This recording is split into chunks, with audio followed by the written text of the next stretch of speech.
I'm being told there are no tigers, but whatever. We're still gonna bring you the EA play you know and love. Huge surprises, big announcements, incredible reveals, and never-before-seen gameplay. This is where our dreams begin.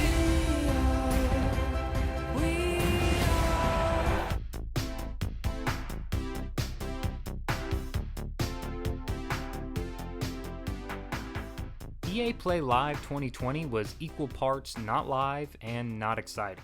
EA has been on kind of a roll recently with the release of Star Wars Jedi Fallen Order last year, what appears to be a resumed commitment to their back catalog with the Command & Conquer Remastered Collection, as well as the push to put more games on Steam, which appears to be a more consumer-friendly move than EA is used to making. Or maybe my expectations were just too high because the 2019 version of the event didn't really have any games.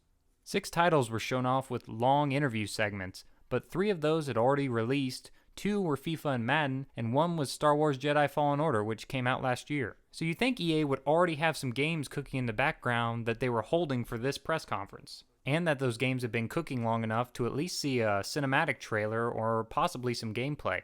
Especially with last week's PS5 event showing off plenty of next-gen gameplay and new games to play with the new consoles. But we can put aside the disappointment for a little while because there were a couple good things shown here. So let's take a little time to focus on EA Play Live 2020. I'll try to mix up the highs and lows so it's not too much of a downer.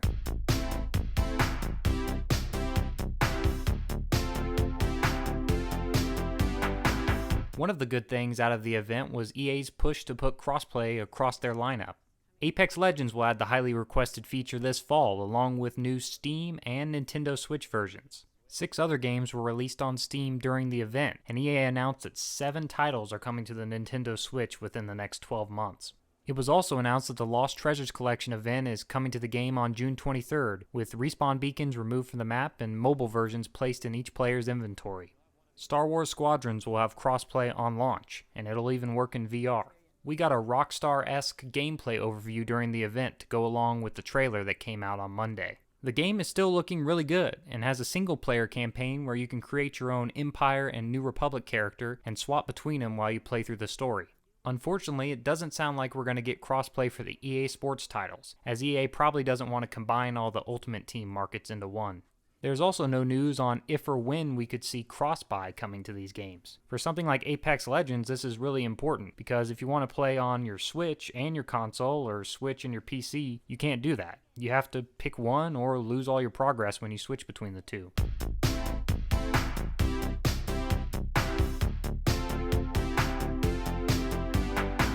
I will give EA credit for trying something unique here, as they hid golden letters throughout the video that would lead to a secret code and hopefully a giveaway for EA games on Steam. I thought this would be a cool Where's Waldo event, where I'd be looking for the golden letters both in the interviews and even the gameplay trailers. But I overestimated things here, as they were only in scenes with Greg Miller and obviously shown, and they spelled out EA Play Live, the name of the event. What it really turned out to be was a ruse to give playr.gg your information. I waited in virtual line for a while, chose a way out from a list of old EA games, had to put in the secret code, and then I got 10,000 tickets for the giveaway. When I went back to the website, it just said it was over and I could go to Steam to buy the games.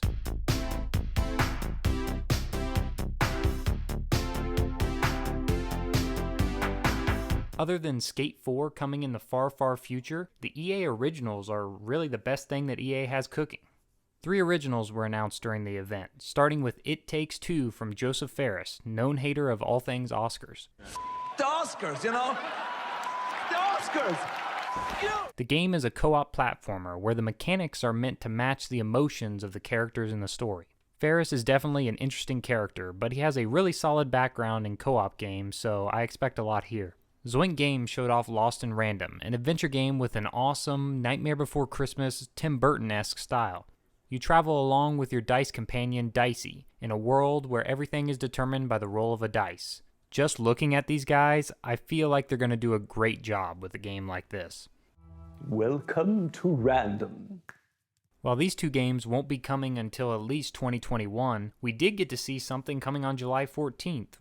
Rocket Arena is an online 3v3 hero shooter. The gimmick here is that there are only rockets, and instead of dying and respawning, you're blown from the arena and forced to fly right back in. There's 4 game modes, 10 maps, crossplay, and the standard seasonal structure we see in every game nowadays.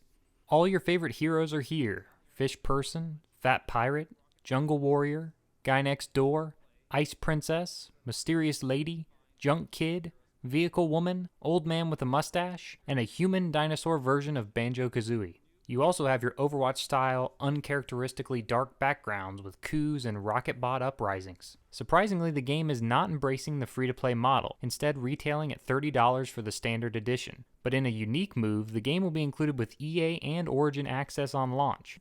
I don't know how well it will perform in the saturated multiplayer market, but I'll definitely give it a try.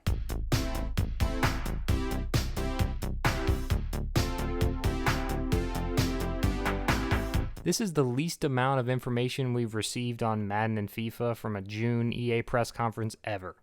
I thought that when they released the Madden trailer earlier this week, it was because they had too much information for the EA Play event, but I was sure wrong. Instead, we got an in-engine next-gen trailer with FIFA and Madden stuck together. The trailer was mostly filled with distorted graphics of real life rather than anything that could resemble gameplay. All I got out of it is that Mbappe is going to be really sweaty, and they didn't forget to put Tom Brady on the Buccaneers. I went to the EA website after the conference to try to get some more information, but there wasn't a lot there. The opening sentence of the Madden website calls out the bold new cover art as a feature, and except for the MVP edition, I don't think anyone's really into it. Best Buy is even giving out old Funko Pops so that you'll buy the physical edition. The FIFA website lists the UEFA Champions League and the Copa Libertadores as new ways to play, but they're both in FIFA 20. There's also an FAQ on Dual-Entitlement, which is the fancy word that EA came up with to say that current-gen games can be ported over to the next-gen version for no extra charge.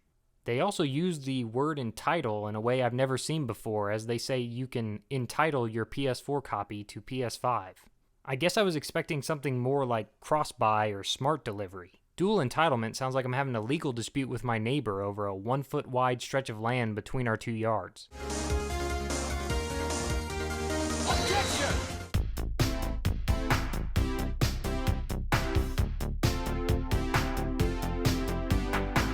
Clearly the majority of EA's plans for the next gen are far off, because all we saw here from their top studios were fancy models. The models look okay, I guess, and that was a lot of clay soldiers on the clay battlefield, and that loading bar definitely went quicker than the one on the bottom, but I don't know what to think of it.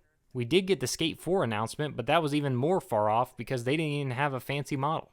Based on rumors, apparently there's still hope out there for a Mass Effect trilogy this year, but if you're looking for any new games in the near future, you probably have to wait for EA Play Live 2021.